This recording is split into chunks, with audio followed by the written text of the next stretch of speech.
오늘 이 시간 함께 상고할 하나님의 말씀은 요한복음 7장 40절에서 요한복음 7장의 마지막 절인 52절까지의 말씀을 함께 보겠습니다. 요한복음 7장 40절에서 52절까지 우리 다 자리에서 일어나서 하나님의 말씀을 받도록 하겠습니다. 40절에서 52절까지 53절이 마지막 절로 되어 있지만 8장과 연결되어 있으니까 52절까지 우리 한 절씩 교독으로 읽도록 하겠습니다.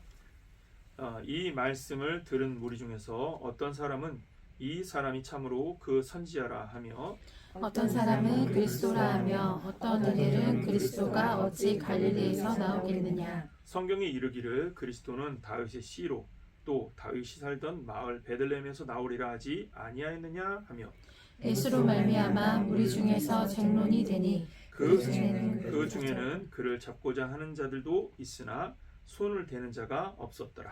아랫사람들이 대제사장들과 바리새인들에게로 오니 그들이 묻되 어찌하여 잡아오지 아니하였느냐. 아랫사람들이 대답하되 그 사람이 말하는 것처럼 말한 사람은 이때까지 없었나이다 하니 바리새인들이 대답하되 너희도 미혹되었느냐. 당국자들이나 바리새인 중에 그를 믿는 자가 있느냐.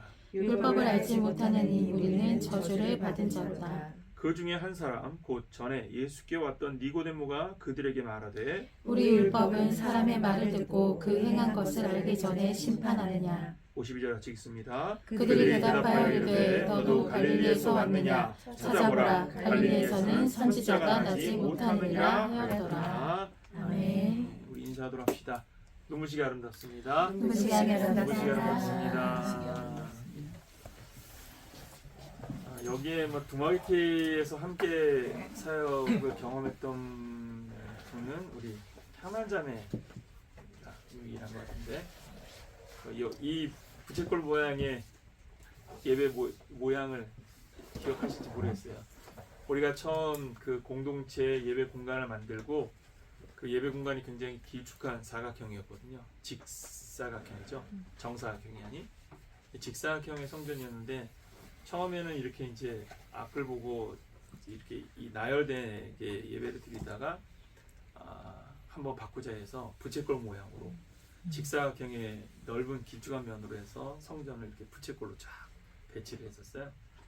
그렇게 배치한 이유가 함께 말씀을 전하는 자와 듣는 자가 좀 더 가까이 이렇게 부채꼴로 하니까 더 가깝게 느껴지잖아요. 숨을 사람이 없어. 네.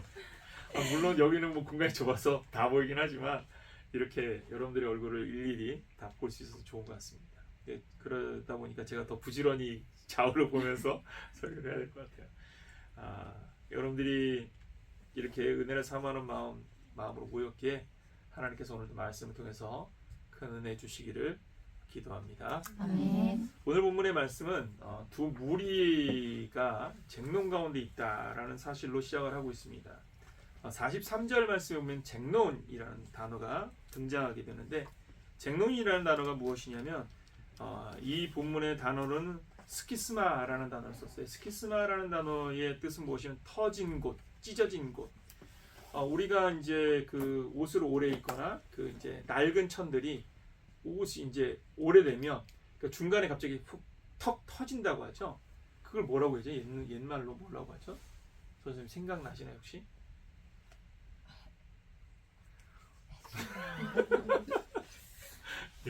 예, 저도 갑자기 생각이 안 나는데 이제 갑작스럽게 중간에 터지듯이 그렇게 터지는 경우들이 있어요.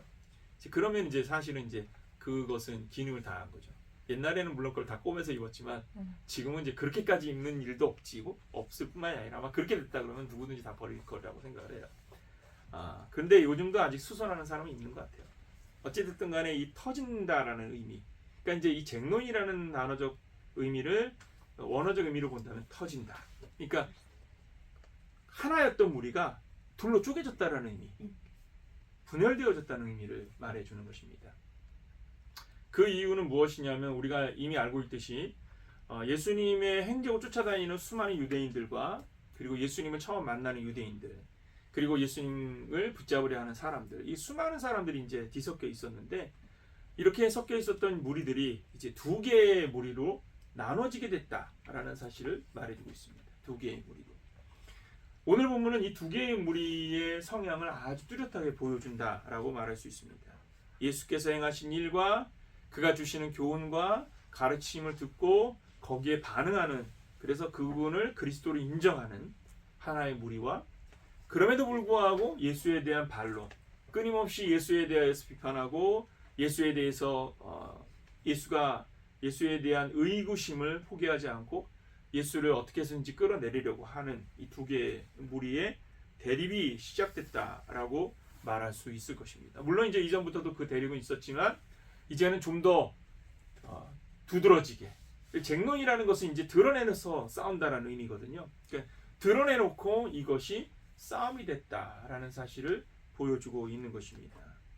오늘 본문은 그 두 개의 무리들의 구분을 우리가 명확하게 보게 되는데, 첫 번째, 예수가 그리스도 되심을 믿는 자들의 증거는 굉장히 심플하다라고 볼 수가 있습니다. 여러분 40절과 41절을 다시 한번 보십시오. 이 말씀을 들은 무리 중에서, 그러니까 여기에 우리가 주목해야 될 것이 있습니다. 예수님의 말씀을 들었던 사람들 중에서라는 전제. 그러니까 예수님의 말씀을 들었던 사람들 중에서 두 개의 무리로 나누어졌다라는 겁니다. 말씀을 듣지 않은 사람들이 아니라 들었던 사람들 중에서. 그러니까 어떤 사람은 듣고 예수를 그리스도로 인정하고 어떤 사람은 듣고도 예수를 그리스도로 인정하지 않는 일이 벌어진 것이죠. 그러면서 뭐라고 말합니까? 어떤 사람은 이 사람이 참으로 그 선자라 하며 어떤 사람은 그리스도라 하며라고 말씀하고 있습니다. 그러니까 예수의 말씀을 듣고 어떤 사람들은 어떻게 했다는 겁니까? 이 사람이 그리스도이구나, 인정했다라는 겁니다. 그러니까 우리가 여기서 주목해야 될 건 뭐냐면 말씀을 듣고 인정하는 삶으로 나아가게 된다라는 겁니다. 이게 첫 번째 우리가 주목해야 될 포인트죠. 그런데 예수를 부정하는 사람들을 보십시오. 예수가 그리스도 되심을 부정하는 사람들의 이유는 사실은 오늘 본문에 그 이유가 더 많이 열거되어져 있습니다. 첫 번째, 어떤 41절 말씀에 어떤 이들은 그리스도가 어찌 갈릴리에서 나오겠느냐라는 주제를 던집니다. 여기에 이 갈릴리라는 단어는 오늘 본문 52절에도 언급되어지죠. 52절 말씀 보십시오. 그들이 대답하여 이르되 너도 갈릴리에서 왔느냐? 찾아보라. 갈릴리에서는 누가 나오지 못한다? 선지자가 나오지 못하리라 하였더라. 그러니까 지금 갈릴리를 언급하는 이유는 무엇이냐면 갈릴리에서 선지자가 나올 수 없다라는 전제 때문이에요. 이 전제가 무엇에서 의해서 확인된 겁니까? 여기에는 드러나지 않지만 다른 예들을 통해서 그 의미들을 확인할 수 있습니다. 42절을 보면 성경에 이르기를 그리스도는 다윗의 씨로, 두 번째는 다윗의 씨라는 의미, 그리고 또 다윗이 살던 마을 베들레헴에서 나오리라 하지 아니하였느냐. 그러니까 성경에는 그리스도가 어디에서 날 것이라고 예언했다고요? 베들레헴이다라고 예언하고 있다라는 것이죠. 그러니까 41절과 42절, 52절의 말씀을 연결하여 보면 유대인들은 예수를 그리스도 되심을 부인하는 자들은 무엇을 근거하여 부인하고 있는 겁니까? 성경을 근거하여 부인합니다. 성경을 근거하여서 예수는 갈릴리에서 나는 것이 아니라 어디에서 난다? 베들레헴에서 난다. 그런데 어떻게 갈릴리 출신이, 갈릴리 사람이 예수가 그리스도가 될 수 있느냐? 그는 성경적 근거로 볼 때 베들레헴에서 나지 않았기 때문에 그는 그리스도로 볼 수가 없다라고 말하고 있습니다. 그러니까 이러한 증거들은 어떻게 보면 설득력이 있는 증거입니다. 그렇죠? 주변에 우리가 이제 혼선을 겪는, 그러니까 신앙생활에서 혼선을 겪는 일들 중에 하나는 많은 이들이 믿는 사람들 때문에 상처를 입고 또 그들이 대부분 또 무엇을 인용하면서 자기의 주장을 펼쳐요? 성경을 인용하면서 자기의 주장을 펼쳐요. 그러니까 우리 안에는 혼선이 오는 겁니다. 뭐가 진짜일까? 뭐가 맞는 것일까?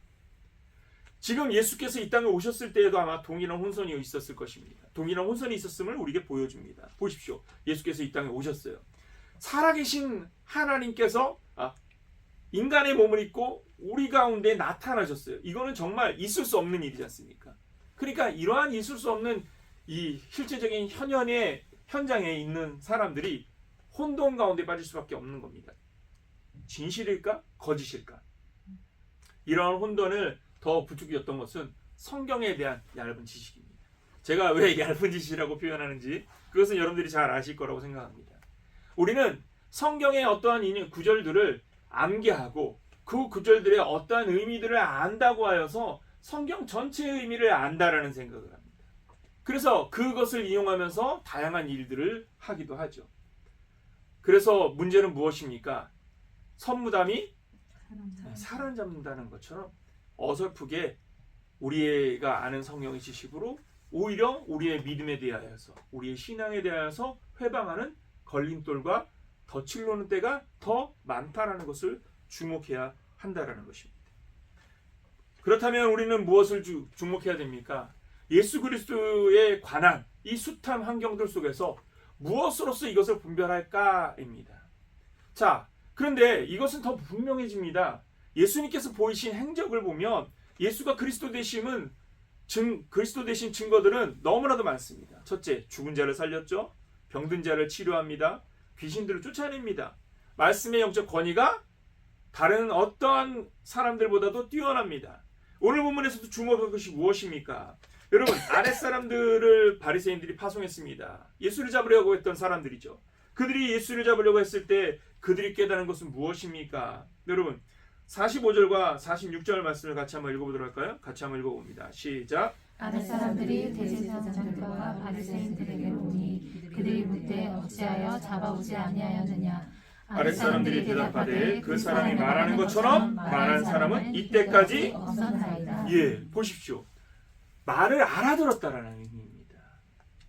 우리가 40절의 첫 시작에도 보십시오. 이 말씀을 들은 무리들 중에서 두 갈래에 갈라졌고 아랫사람들, 곧 바리새인들이 예수를 잡기 위하여 보낸 아랫사람들. 그러니까 아랫사람들이라는 단어를 쓴 이유가 무엇일까요? 그들은 윗사람의 명령을 복종해야 될 책임이 있는 그 책임을 가진 자들이라는 것이죠. 그러니까 사실 아랫사람들은 자기가 판단을 하면서 행동해야 됩니까? 윗사람의 명령을 따라야 됩니까?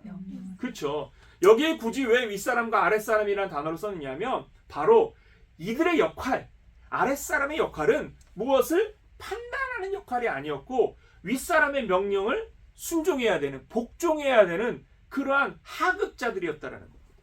그런데도 불구하고 이 아랫사람들이 듣기에도 못했다는 거죠? 이러한 말씀은 없다라는 것입니다. 놀라운 건 이겁니다. 말씀을 듣고 깨닫는 은혜. 우리가 지금 무엇을 보게 됩니까? 쟁론, 그들이 갈라지게 되어지는 이 갈라지게 된 배경은 무엇이냐면 듣고서 깨닫는 자와 듣고서도 깨닫지 못하는 자들의 분쟁이다라는 것입니다. 오늘 이 본문에서 주목해야 될 것은 바로 이겁니다. 듣고 깨닫느냐, 깨닫지 못하느냐라는 것이죠. 누군가는 말씀을 듣고 저 사람은 그리스도라라고 인지하게 되고 또 그를 붙잡으러 갔던 아랫사람들은 그와 같이 말하는 사람을 보지 못했기 때문에 윗사람의 명령을 불복종하면서도 예수를 붙잡지 않은 것입니다. 이 놀라운 이야기거든요. 이거는 고대 사회에서는 지금 사회에서도 사실은 쉽게 용납하지 않습니까? 누군가 윗사람이 지시를 내렸는데 아랫사람이 자기가 안 해버려. 자기 마음대로 안 해버려. 그러면 그러한 아랫사람을 용납해 줄 윗사람은 몇이나 될까요? 사실은 별로 없거든요. 그러니까 그 합당한 이유를 된다 해도 쉽게 용납할 수 없는 일인데도 불구하고 그러한 행동을 했다라는 거예요. 뭘 말하는 겁니까? 지금 그리스도께서 우리에게 주신 영적 은혜가 깨달아지면 변화가 이루어진다는 사실을 우리에게 들려주고 있는 겁니다. 그러니까 핵심은 무엇입니까? 듣고 깨닫는 은혜라는 것입니다. 오늘 본문을 주의하여 보면 이 깨닫는 은혜에 의하여서 변화된 아랫사람들과 거기에 대치하는 윗사람으로 또한 또 다른 쟁론, 분쟁의 파열음에 찢어지게 되어지는 양극화를 보여주게 됩니다. 47절서부터 49절을 다시 보십시오. 바리새인들이 대답하되 너희도 미혹되었느냐? 당국자들이나 바리새인 중에 그를 믿는 자가 있느냐? 율법을 알지 못하는 이 무리는 무엇을 받으리라? 저주받는 자라. 윗사람은 지금 당당합니다. 자기가 영적 권위가 있고 말씀의 권위가 있기 때문에 말씀을 잘 알고 있는 시선으로 볼 때 너희들의 그 판단은 틀렸어 라고 암묵적으로 위협합니다. 암묵적이라기보다 표면적으로 강력하게 위협을 하죠.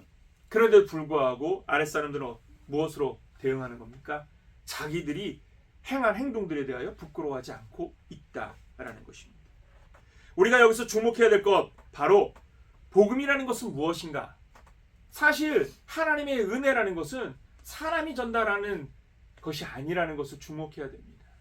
우리가 예배 후에 점심 식사를 하고 고린도 서신을 상고하잖아요. 지난주에 고린도 서신의 핵심이 무엇입니까?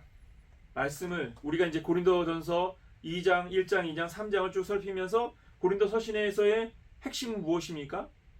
사도 바울이 복음을 전할 때 무엇으로 하지 않는다? 첫 번째, 자신의 말과 지혜로 하지 아니하였다라는 것을 강조합니다.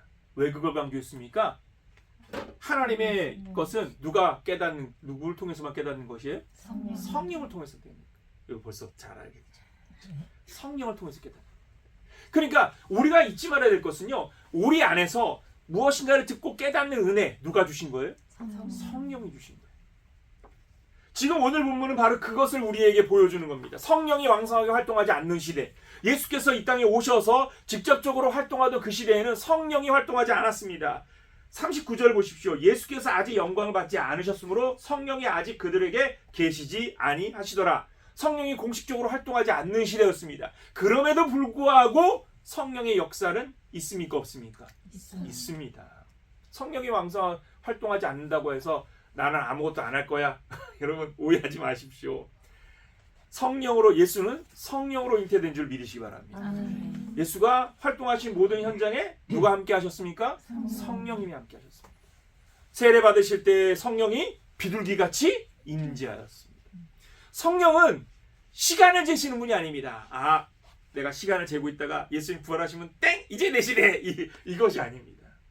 성령은 여전히 우리와 함께 하십니다. 그런데 왜 이렇게 39절에 말했느냐? 그것은 예수님의 공생의 사역을 부각시키고 그 사역을 집중하기 위함이에요.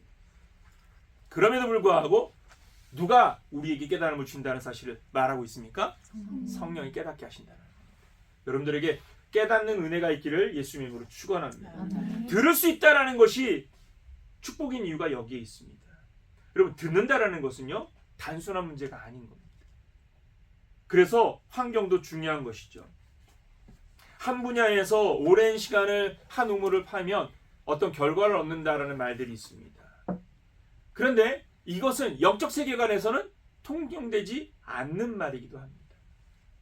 성경을 우리가 신앙생활을 오래 한다고 하여서 그 사람의 신앙이 깊다라고 말하기가 어렵습니다. 왜죠?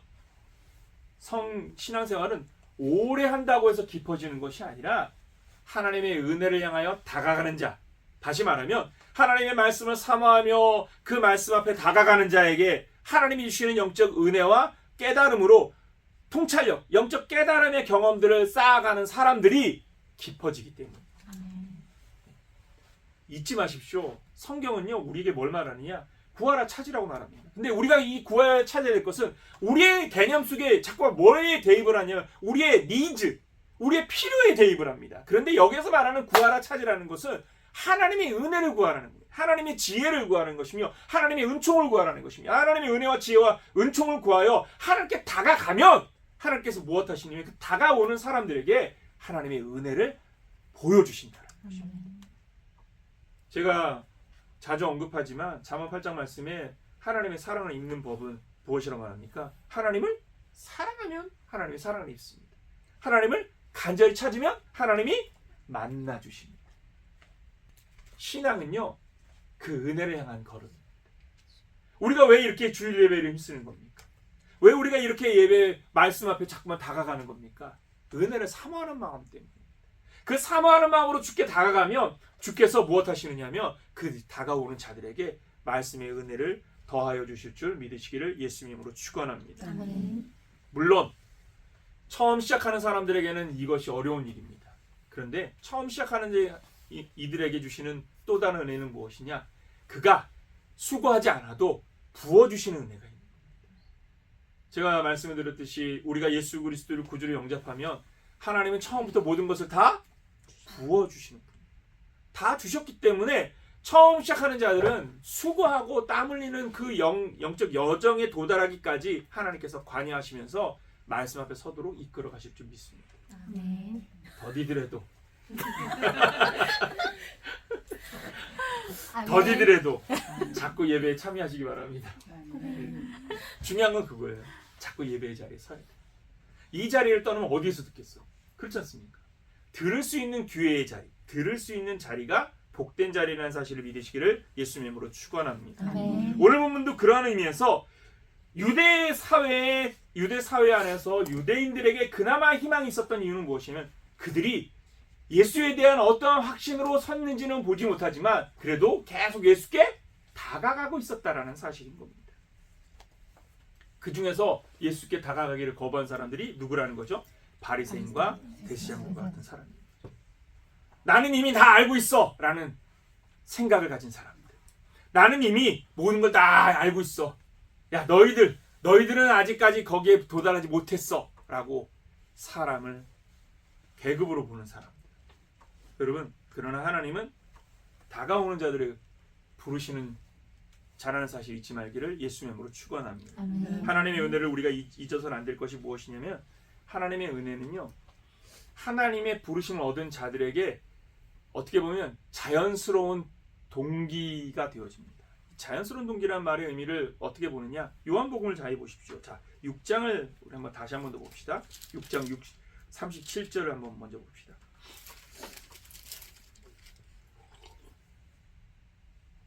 같이 한번 읽어볼까요? 시작. 아버지께서 내게 주시는 자는 다 내게로 올 것이요 내게 오는 자는 내가 결코 내쫓지 아니하리라. 아버지께서 내게 주시는 자는 어떻게 할 것이라고요?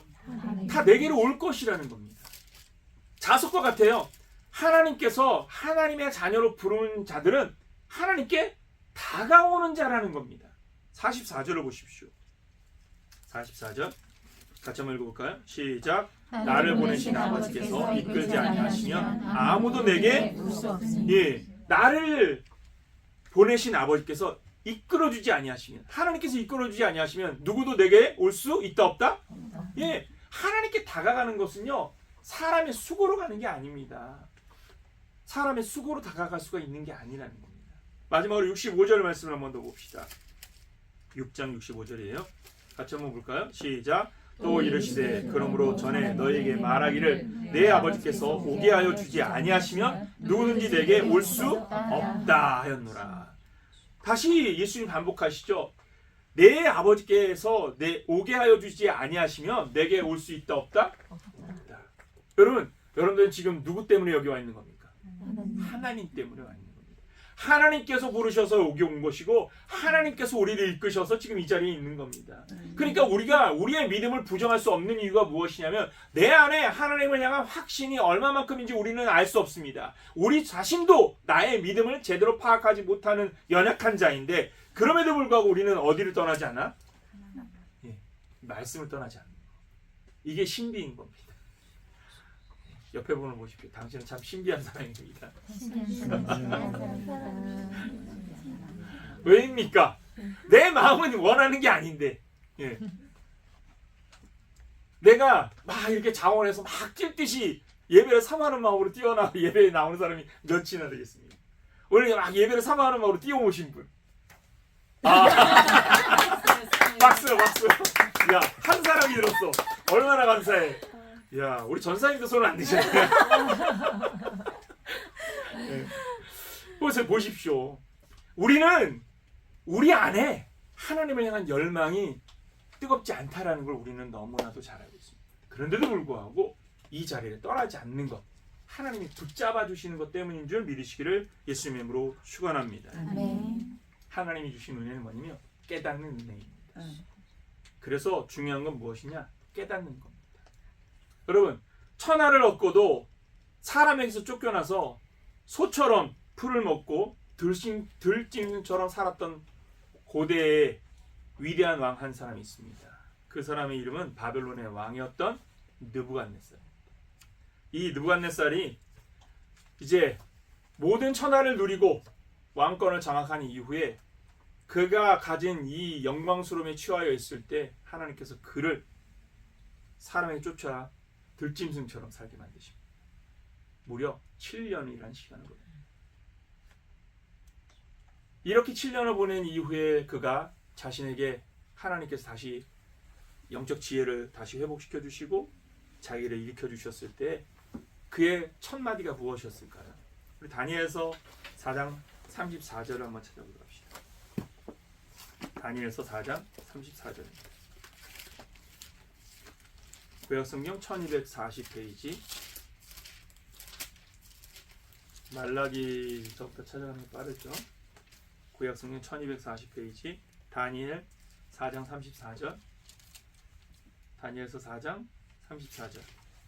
자, 같이 한번 읽어볼까요? 같이 읽습니다. 시작. 그 귀한 이참에 나 느부갓네살이 하늘을 우러러보았더니 내 총명이 다시 내게로 돌아온지라.